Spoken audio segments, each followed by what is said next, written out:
കേരള രാഷ്ട്രീയത്തിലേറെ നിർണായകമായ ക്രസന്റ് എന്ന വീട്ടിലാണ് നമ്മളിരിക്കുന്നത്. കേരളത്തിലെ ജനങ്ങളുടെ ചങ്കിലുള്ള CH എന്ന് പറയുന്ന രണ്ടക്ഷരം ഈ വീട്ടിനുള്ളിലായിരുന്നു. നമ്മളിപ്പോൾ ഇരിക്കുന്ന അദ്ദേഹത്തിൻ്റെ മകനോടൊപ്പമാണ്. Doctor MK Muneer.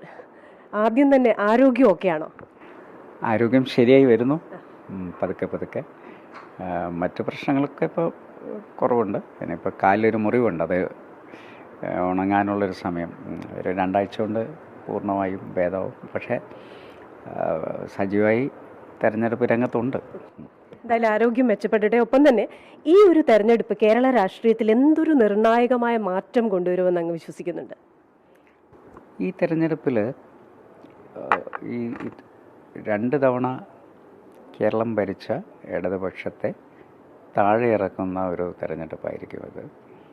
കാരണം ഇനിയൊരു തുടർ ഭരണം കേരളത്തിലെ ജനങ്ങൾ ആഗ്രഹിക്കുന്നില്ല. അതുകൊണ്ട് തന്നെ ഐക്യജനാധിപത്യ മുന്നണി ടീം UDF 100 സീറ്റ് എന്ന് പറയുന്നതിലേക്ക് തന്നെ എത്താൻ കഴിയുമെന്ന് ഞങ്ങൾ ആത്മാർത്ഥമായി വിശ്വസിക്കുന്നു. അങ്ങ് അതുപോലെ തന്നെ അങ്ങ് പ്രതിനിധീകരിച്ച 2 മണ്ഡലങ്ങൾ, ഇപ്പോൾ കോഴിക്കോട് സൗത്ത് ആണെങ്കിലും കൊടുവള്ളി ആണെങ്കിലും, രണ്ടിടത്തും ഇപ്പോൾ മത്സരിക്കാനായി എത്തിയിരിക്കുന്നത് യുവാക്കളാണ്. യുവമുഖങ്ങൾക്ക് വേണ്ടി അങ്ങേപ്പോലുള്ള വളരെ എക്സ്പീരിയൻസ്ഡ് ആയിട്ടുള്ള ആളുകൾ മാറി നിൽക്കുമ്പോൾ അത് ഈ തിരഞ്ഞെടുപ്പിനെ ഏത് തരത്തിൽ സഹായിക്കുമെന്ന് അങ്ങ് പ്രതീക്ഷിക്കുന്നുണ്ട്? തീർച്ചയായും നമ്മൾ ഓരോ കാലഘട്ടത്തിൽ ആ കാലഘട്ടത്തിൻ്റെ തലമുറ തന്നെ ആ മണ്ഡലങ്ങളെ പ്രതിനിധീകരിക്കണം. കാരണം ഞാൻ ആദ്യം മത്സരിക്കുന്നത് 1991 അന്ന് ഞാൻ മത്സരിക്കുമ്പോൾ എനിക്ക് 29 വയസ്സ് ആണ് പ്രായം. അപ്പോൾ അന്ന് ഇവിടെ ഇതേപോലെ വളരെ പരിചയസമ്പന്നരും അതുപോലെ തന്നെ വളരെയധികം പാർട്ടിക്ക് വേണ്ടി കഠിനാധ്വാനം ചെയ്ത നേതാക്കന്മാരും ഉണ്ടായിരിക്കെയാണ് 29കാരനായ, അതിൻ്റെ തൊട്ട് മുമ്പ് മാത്രം രാഷ്ട്രീയ രംഗത്തേക്ക് പ്രവേശിച്ച ഒരു 17-ാം വയസ്സിലൊക്കെയാണ് ഞാൻ രാഷ്ട്രീയത്തിലേക്ക് വരുന്നത്. ഒരു 10 വർഷം കൊണ്ട് തന്നെ എനിക്ക് നിയമസഭയിലേക്ക് പോകാനുള്ള സാഹചര്യം അന്ന് ഒരുക്കി. അപ്പോൾ ആ കാലഘട്ടത്തിൽ അന്നത്തെ നേതൃത്വം തീരുമാനിച്ചത് യുവാക്കൾ വരണമെന്നുള്ളതാണല്ലോ. അതുകൊണ്ടാണല്ലോ ഞാൻ എന്നെ തിരഞ്ഞെടുക്കുക. അന്നത്തെ മന്ത്രിമാരെടുത്ത് നോക്കിക്കഴിഞ്ഞാൽ എല്ലാം ചെറുപ്പക്കാരായ മന്ത്രിമാരായിരുന്നു ആ മന്ത്രിസഭയിലുണ്ടായിരുന്നത്. അന്ന് PK കുഞ്ഞാലിക്കുട്ടി സാഹിബ് വളരെ ചെറുപ്പമാണ്. PKK ബാവ, CT അഹമ്മദ് അലി തുടങ്ങിയിട്ടുള്ള ET ബഷീർ തുടങ്ങിയ വളരെ പുതിയ കാലത്തിൻ്റെ ആളുകളാണ് അന്ന് തിരഞ്ഞെടുക്കപ്പെട്ടത്. അപ്പോൾ അന്ന് വളരെ എക്സ്പീരിയൻസ്ഡ് ആയിട്ടുള്ള UA ബീരാൻ, അതുപോലെ തന്നെ PM അബൂബക്കർ തുടങ്ങിയവരൊക്കെ പിൻ റോയിൽ ആണ് ഇരിക്കുന്നത്. അത് കാലം അങ്ങനെയാണ് ആവശ്യപ്പെടുന്നത്. അതുകൊണ്ട് ഈ കാലത്ത് പുതിയ ചെറുപ്പക്കാർക്ക് വേണ്ടി, ജെൻസി എന്നൊക്കെ പറയുന്ന ജനറേഷനാണല്ലോ, അപ്പോൾ ആ ജനറേഷൻ്റെ വിചാരങ്ങളോടൊപ്പം നിൽക്കുന്നവരെ അവരാഗ്രഹിക്കുമല്ലോ. അപ്പോൾ അതിന് നമ്മളൊരു തടസ്സമാകരുത് എന്നുള്ളതാണ്. ഇപ്പോൾ അങ്ങ് പറഞ്ഞതുപോലെ തന്നെ സ്വാഭാവികമായിട്ടും ഈ യുവാക്കൾക്കൊരു പ്രാതിനിധ്യം കൊടുക്കണം. അതുപോലെ തന്നെ വളരെ ഇമ്പോർട്ടൻ്റ് ആണ് വനിതകൾ ഈ രംഗത്തേക്ക് കടന്നു വരിക എന്നുള്ളത്. ഇപ്പോൾ ഫാത്തിമ തഹ്ലിയയുടെ സ്ഥാനാർത്ഥിത്വവുമായി ബന്ധപ്പെട്ട് വനിതാ ലീഗിന് വലിയ രീതിയിലുള്ള എതിർപ്പുണ്ട് എന്ന തരത്തിലുള്ള വാർത്തകൾ പുറത്തു വന്നിരുന്നു. അപ്പോൾ ഈ സ്ഥാനാർത്ഥിത്വവുമായി ബന്ധപ്പെട്ട് ലീഗിനുള്ളിൽ തന്നെ അത്തരത്തിൽ ഏതെങ്കിലും ഒരു പ്രതിസന്ധി നിലവിൽ നിൽക്കുന്നു, അതൊക്കെ പൂർണ്ണമായും പരിഹരിക്കാനായിട്ടുണ്ട്? അതൊക്കെ എല്ലാം പരിഹരിച്ചിട്ടുണ്ട്. അപ്പോൾ ആ ഘട്ടത്തിൽ പിന്നെ അവരവരുടെ ഒരു വികാരം പ്രകടിപ്പിച്ചു എന്നുള്ളതല്ലാതെ ആ സ്ഥാനാർത്ഥിത്വത്തെ ആരും എതിർത്തിട്ടൊന്നുമില്ല. മാത്രമല്ല, ഇപ്പോൾ പേരാമ്പ്രയിൽ നമ്മൾ പോയി നോക്കിയാൽ അറിയാം, ആ ഒരു യുവത്വത്തിൻ്റെ ഒരു പ്രതിഫലനം അവിടുത്തെ ജനങ്ങളിൽ നമുക്ക് കാണാൻ സാധിക്കും. അവിടെ വന്നിറങ്ങിയത് തന്നെ മുതൽ അവിടുത്തെ ജനങ്ങൾ ആ സ്ഥാനാർത്ഥിയെ നെഞ്ചിലേറ്റിയിട്ടുണ്ട്. ഇപ്പോൾ ഭരണമാറ്റം ഉണ്ടാവുമെന്ന് പറഞ്ഞല്ലോ, ഒപ്പം തന്നെ ലീഗിനൊരു ഉപമുഖ്യമന്ത്രി ഉണ്ടാവുമോ?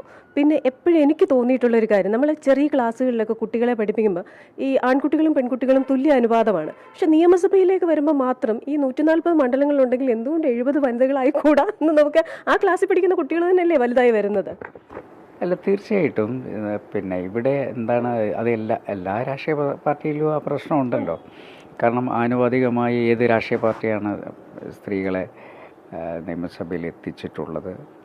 അത് ഇവിടെ നിൽക്കുന്ന ഒരു പ്രതിസന്ധിയാണ് സത്യത്തിൽ. ഇനിയിപ്പം ഒരു നിയമനിർമ്മാണമൊക്കെ വരുന്നുണ്ട്. ഇപ്പോൾ അതേസമയം എന്തുകൊണ്ടാണ് പഞ്ചായത്തിൽ നമുക്ക് 50% സ്ത്രീകളാണ്? അത് അങ്ങനെ ഒരു നിയമനിർമ്മാണം വന്നതുകൊണ്ട് 50% സ്ത്രീകൾ മത്സരിപ്പിക്കാതിരിക്കാൻ പറ്റില്ല. അതേപോലെയുള്ള ഒരു നിയമം ഉടൻ നിയമസഭാ തെരഞ്ഞെടുപ്പുകളിലും പാർലമെൻറ്റിലും ഒക്കെ വരും എന്ന പ്രതീക്ഷയിലാണ് പിന്നെ നമ്മളൊക്കെ ഉള്ളത്.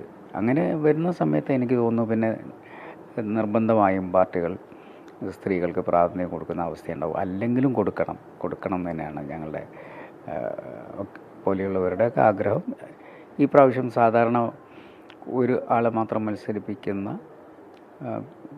സ്ത്രീകൾക്ക് പിന്നെ അധികം പ്രാധാന്യം കൊടുക്കില്ല എന്ന് പറയുന്ന ലീഗ് 2 പേർക്ക് കൊടുത്തിട്ടുണ്ട് പ്രാവശ്യം. അത് പതുക്കെ വർദ്ധിപ്പിച്ച് കൊണ്ടുവരാൻ പറ്റുമെന്നാണ് ഞാൻ വിശ്വസിക്കുന്നത്. അതിനിടയിൽ ഒരു നിയമ നിർമ്മാണമൊക്കെ വരികയാണെങ്കിൽ തീർച്ചയായും എല്ലാ പാർട്ടിയിൽ നിന്നും, അപ്പോൾ 33% എന്നുള്ളതാണ് ഇപ്പോൾ അവർ കണക്കാക്കി വെച്ചിട്ടുള്ളതെന്ന് തോന്നുന്നു. അപ്പോൾ 3-1 അതിനകത്ത് വരുമല്ലോ എന്തായാലും. ഇപ്പോൾ തിരഞ്ഞെടുപ്പിൽ അങ്ങ് മത്സരിക്കാത്തൊരു സാഹചര്യത്തിൽ ഇനി പാർട്ടിക്കുള്ളിൽ അങ്ങയുടെ പ്രവർത്തനം അത് ഏത് തരത്തിലായിരിക്കും? പാർട്ടി എന്ന് പറയുന്നത് ആണല്ലോ എൻ്റെ എല്ലാ നാഡീഞരമ്പുകളിലും എൻ്റെ പാർട്ടിയാണുള്ളത്. അപ്പോൾ പാർട്ടിക്ക് വേണ്ടി പ്രവർത്തിക്കുക എന്നുള്ളതിന് ആരുടെയും ക്ഷണം കാത്തിരിക്കേണ്ട ആവശ്യമില്ല. അത് എൻ്റെ ധാർമ്മികമായ ഉത്തരവാദിത്തമാണ് പാർട്ടിക്ക് വേണ്ടി പ്രവർത്തിക്കുക എന്നുള്ളത്. അതുകൊണ്ട് ഈ തെരഞ്ഞെടുപ്പിൽ ഇനിയിപ്പോൾ ഞാൻ തിരുവനന്തപുരത്ത് പോകുന്നുണ്ട്. തിരുവനന്തപുരം മുതൽ കാസർഗോഡ് വരെ ഈ പറഞ്ഞ പോലെ 140 മണ്ഡലങ്ങളും പോകാൻ പറ്റിയില്ല എന്ന് വന്നേക്കാം. പക്ഷേ എവിടെയൊക്കെ നമുക്ക് എത്തിച്ചേരാൻ പറ്റുമോ അതിൽ പരമാവധി സ്ഥലങ്ങളിൽ പോയി അവർക്ക് വേണ്ടി വോട്ട് അഭ്യർത്ഥിക്കുക എന്നുള്ളതാണ് തീരുമാനിച്ചിട്ടുള്ളത്. ഇപ്പോൾ സജീവമായി പാർട്ടിയും എനിക്ക് ചുമതല തന്നിട്ടുണ്ട്. ഇപ്പോൾ പാർട്ടി മറ്റ് ചുമതലകളിലേക്ക് മാറാനുള്ള സാധ്യതയുണ്ടോ? അല്ല, ഇപ്പോൾ സൗത്ത് മണ്ഡലത്തിൻ്റെ കാര്യത്തിൽ പാർട്ടി ഓരോ പിന്നെ മണ്ഡലത്തിൽ ഓരോ ആളുകളെ ചുമതലപ്പെടുത്തിയിട്ടുണ്ട്. അപ്പോൾ എനിക്ക് സൗത്ത് മണ്ഡലത്തിൻ്റെ ചുമതല കൂടി തന്നിട്ടുണ്ട്. ഞാൻ മാത്രമല്ല, എൻ്റെ കൂടെ വേറെയും ആളുകളുണ്ട്. അപ്പോൾ ഞങ്ങളത് പ്രത്യേകം ശ്രദ്ധിക്കും. പിന്നെ കൂടിയുള്ളവരായിരിക്കും കൂടുതൽ സജീവമായി, കാരണം എനിക്ക് മറ്റ് മണ്ഡലങ്ങളിൽ കൂടി ഒന്ന് പോകാനുണ്ട്. പക്ഷേ പ്രധാനമായും സൗത്ത് മണ്ഡലം വൻ ഭൂരിപക്ഷത്തിൽ വിജയിപ്പിച്ചെടുക്കുക എന്നുള്ള ഒരു ഉത്തരവാദിത്വം കൂടി എനിക്കുണ്ട്. പണ്ട് ഈ പാളയം അണ്ടർപാസിൻ്റെ ആ ഒരു പണി സമയത്തിന് മുൻപ് പൂർത്തിയാക്കിയതിൻ്റെ പേരിൽ അന്നത്തെ സ്പീക്കർ വക്കം പുരുഷോത്തമൻ അങ്ങേക്ക് മോതിരമൂരി തന്നുന്നുണ്ട്. അപ്പോൾ നമുക്കറിയാം ഈ വികസനം അതുപോലെ തന്നെ നിർമ്മാണം ഇതൊക്കെ ചിലപ്പോൾ കാലതാമസമൊക്കെ വരാറുണ്ട്. അപ്പോൾ അങ്ങനെ വരുമ്പോൾ അടുത്ത സർക്കാർ UDF ആണെന്ന് അങ്ങ് പറയുമ്പോൾ, അല്ലെങ്കിൽ ഇനിയും ഭരിക്കുന്നവരാരായാലും ഈ നിർമ്മാണത്തിൻ്റെയും വികസനത്തിൻ്റെയും കാര്യത്തിൽ അങ്ങയുടെ ആ വേഗം, ആ ഒരു ആർജവം എന്തായിരുന്നു? അല്ല, സത്യത്തിൽ വേഗത എന്ന് പറയുന്നത് വളരെ സുപ്രധാനമായ കാര്യമാണ്. ആ അണ്ടർപാസ് ഞാൻ ട്രിവാൻഡ്രം സിറ്റി ഇംപ്രൂവ്മെൻറ്റ് സ്കീം എന്ന് പറയുന്ന ഒരു സ്കീമും കാലിക്കറ്റ് സിറ്റി ഇംപ്രൂവ്മെൻറ്റ് സ്കീം, അങ്ങനെ 2 സ്കീമുകളാണ് ഞാൻ PWD മിനിസ്റ്റർ ആകുമ്പോൾ ആവിഷ്കരിച്ചത്. അതിൽ തിരുവനന്തപുരത്തെ മിക്ക റോഡുകളും നമ്മൾ വികസിപ്പിച്ചു. നിങ്ങൾക്ക് നോക്കിക്കഴിഞ്ഞാൽ അവിടുത്തെ പിന്നെ പ്രധാന മഹാത്മാഗാന്ധി റോഡും അതുപോലെ അണ്ടർപാസ്, തമ്പാനൂരിലേക്കുള്ള ഓവർ ബ്രിഡ്ജ്, അങ്ങനെ എയർപോർട്ടിലേക്കുള്ള റോഡ്, അതെല്ലാം നമ്മൾ രാജ്ഭവൻ റോഡ്, അങ്ങനെ കുറേ റോഡുകൾ സെലക്ട് ചെയ്ത് അങ്ങ് വികസിപ്പിച്ചു. അപ്പോൾ അണ്ടർപാസ് 1 വർഷമാണ് ടൈം വന്നിരുന്നത്. അപ്പോൾ അന്ന് സ്പീക്കറല്ല, അദ്ദേഹം പിന്നെ ആ സമയത്ത് ധനകാര്യമന്ത്രിയായിട്ടുണ്ട്.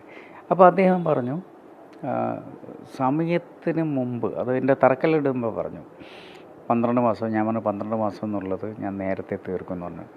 നേരത്തെ തീർത്താൽ എൻ്റെ ഒരു സമ്മാനം ഉണ്ട്, ഞാനൊരു സ്വർണ്ണ മോതിരം തരുമെന്ന് പറഞ്ഞു. അദ്ദേഹം ഞാൻ 8 മാസം കൊണ്ടത് തീർത്തു കൊടുത്തു. അദ്ദേഹം ഒരു സ്വർണ്ണ മോതിരം എനിക്ക് തന്നു.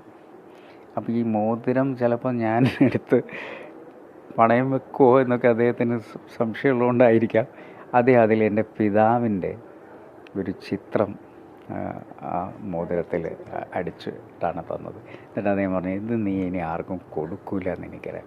അപ്പോൾ അത് ഞാനിന്ന് സൂക്ഷിച്ച് വെച്ചിട്ടുണ്ട് ലോക്കറിൽ. ആ മോതിരം അവിടെ ഉണ്ട്.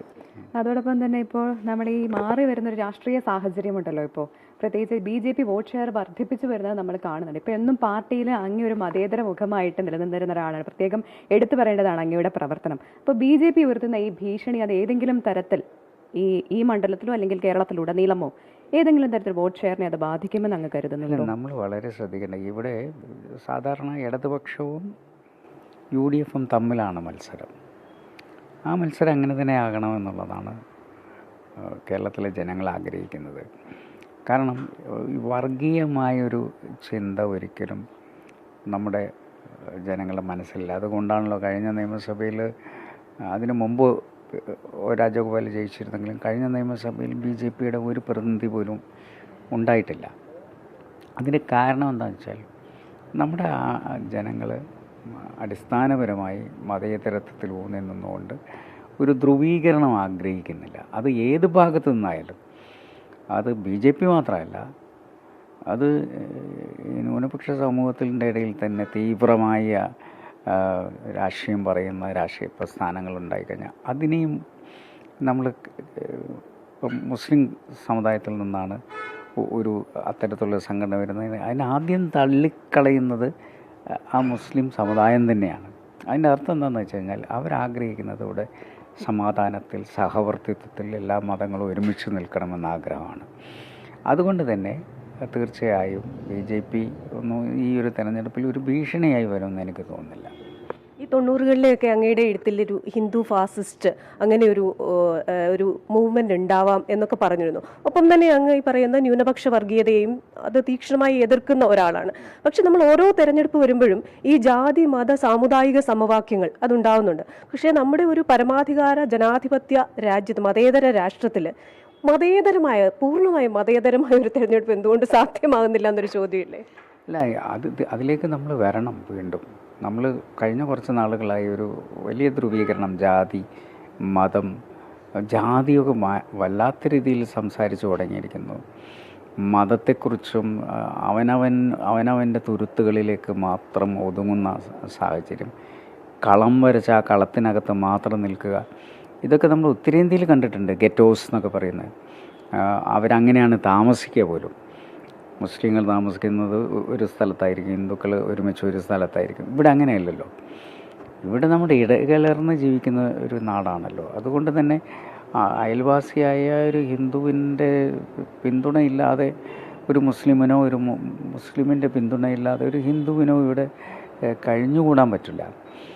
അങ്ങനെയുള്ള ഒരു സാഹചര്യത്തിൽ ഞാൻ എൻ്റെ ഐഡൻറ്റിറ്റി, ഞാൻ മുസ്ലിമാണ് എന്ന് പറയുകയും നീ ഹിന്ദുവാണെന്ന് പറയുകയും, മുസ്ലിമായി ഇരിക്കാനുള്ള സ്വാതന്ത്ര്യം ഒരു വ്യക്തിക്കുണ്ട്, അത് അവൻ്റെ മതം എന്ന് പറയുന്നത്. പക്ഷെ ആ മതത്തെ അവൻ്റെ ഉദ്ദേശ ലക്ഷ്യങ്ങൾക്ക് വേണ്ടി മറ്റൊരു മതത്തിനെ ദ്രോഹിക്കുന്നതിനോ അവർക്കെതിരെ വിദ്വേഷ പ്രചരിപ്പിക്കാനോ ശ്രമിക്കുമ്പോഴാണ് ഇതെല്ലാം വർഗീയമായി മാറുന്നത്. വിശ്വാസം തെറ്റാണെന്ന് ഞാൻ പറയും. എനിക്ക് എൻ്റെ വിശ്വാസം അനുസരിച്ച് ജീവിക്കാനുള്ള സ്വാതന്ത്ര്യമുണ്ട്. അങ്ങനെയുള്ളൊരു ഐഡൻറ്റിറ്റി പിന്നെ ഇവിടെ നിലനിർത്താനും നമുക്ക് അവകാശമുണ്ട്. പക്ഷേ എൻ്റെ ഐഡൻറ്റിറ്റി മറ്റൊരാളുടെ പേരിൽ അടിച്ചേൽപ്പിക്കാൻ പാടില്ല. ഞാൻ കഴിക്കുന്ന ഭക്ഷണം മറ്റൊരാളെ കൊണ്ട് നിർബന്ധിച്ച് കഴിപ്പിക്കരുത്. പക്ഷേ ഞാൻ കഴിക്കുന്ന ഭക്ഷണം എനിക്ക് കഴിക്കാനുള്ള സ്വാതന്ത്ര്യം ഉണ്ടാവുകയും ചെയ്യണം. ഒരൊറ്റ ചോദ്യം കൂടി അങ്ങോട്ട് ചോദിക്കുകയാണ്. ഇപ്പോൾ UDF അധികാരത്തിൽ വന്നാൽ ലീഗ് ഉപമുഖ്യമന്ത്രി പദം ആവശ്യപ്പെടുമോ? നമ്മൾ അതിനെക്കുറിച്ചൊന്നും പിന്നെ ഒരു അവകാശവാദം ഉന്നയിച്ചിട്ടില്ല. കാരണം നമുക്ക് സുപ്രധാനം ഐക്യജനാധിപത്യ മുന്നണി അധികാരത്തിൽ വരിക എന്നുള്ളതാണ്. ഐക്യജനാധിപത്യ മുന്നണി അധികാരത്തിൽ വരാൻ വേണ്ടിയുള്ള ശ്രമത്തിനിടയിൽ ഉപമുഖ്യമന്ത്രി എന്ന് പറയുന്നത് ഞങ്ങളുടെ എല്ലാ നേതാക്കന്മാരും ഒരേ സ്വരത്തിൽ പറഞ്ഞിട്ടുണ്ട്. ആ ഒരു ചർച്ചയെ മുസ്ലിം ലീഗ് ഇപ്പം ആലോചിക്കുന്ന പോലുമില്ല. അത് അധികാരത്തിൽ വന്ന് നമുക്കൊരു പിന്നെ ഗവൺമെൻറ് ഉണ്ടാകണമെന്നുള്ളതിനാണ് നമ്മുടെ ലക്ഷ്യം. അതാണ് ആ ഗവൺമെൻറ് ഉണ്ടാക്കുക എന്നുള്ളതാണ്. അതിൽ ഏത് പദവി, ഏതൊക്കെ പിന്നെ വകുപ്പുകൾ, അതൊന്നും തീരുമാനിക്കാനുള്ള ഒരു സമയവും സന്ദർഭവും അല്ല ഇത് എന്നാണ് എനിക്ക് തോന്നുന്നത്. ആദ്യം തിരഞ്ഞെടുപ്പ് എന്ന് പറയുന്ന ഈ ഒരു ഘട്ടം നമ്മൾ എങ്ങനെ നമ്മൾ ഉദ്ദേശിച്ച +100 പോകാൻ പറ്റുമെന്നുള്ളത് നോക്കാം. രണ്ടുപേരും പാടി അവസാനിപ്പിക്കാൻ പറ്റുമോ? അയ്യോ, എൻ്റെ സൗണ്ട് പോയിരിക്കുന്നു. നോക്കട്ടെ. ഇരുഹൃദയങ്ങളിലൊന്നായി വീശി നവ്യസുഗന്ധങ്ങൾ, ഇഷ്ടവസന്ത തടങ്ങളിൽ എത്തീണയരയെന്നങ്ങൾ ഓ.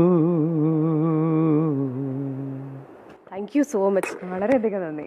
എന്തായാലും അഴിമതിയുടെ കറപുരളാത്ത രണ്ട് നേതാക്കൾ ഇപ്പോൾ ജീവിക്കുന്ന വീടാണ്. അപ്പോൾ എൻ്റെയൊക്കെ കുഞ്ഞിലെ എൻ്റെ അമ്മ പറഞ്ഞു തരുമായിരുന്നു നമുക്ക് ഏറെ ജനകീയനായ അഴിമതി ഇല്ലാത്ത ഒരു മുഖ്യമന്ത്രി ഉണ്ടായിരുന്നു, അത് CH ആണെന്ന്. അങ്ങനെ കേട്ടു, അങ്ങനെ കാണാൻ സാധിച്ചതിൽ ഏറെ സന്തോഷം. എന്തായാലും സന്തോഷം. അപ്പോൾ നമ്മുടെ മണ്ഡലം ചുറ്റിയുള്ള മഹിളകളുടെ യാത്ര ഇനിയും തുടരും. നമ്മൾ അടുത്ത ഇടത്തു നിന്ന് പ്രേക്ഷകരിലേക്ക് എത്തും.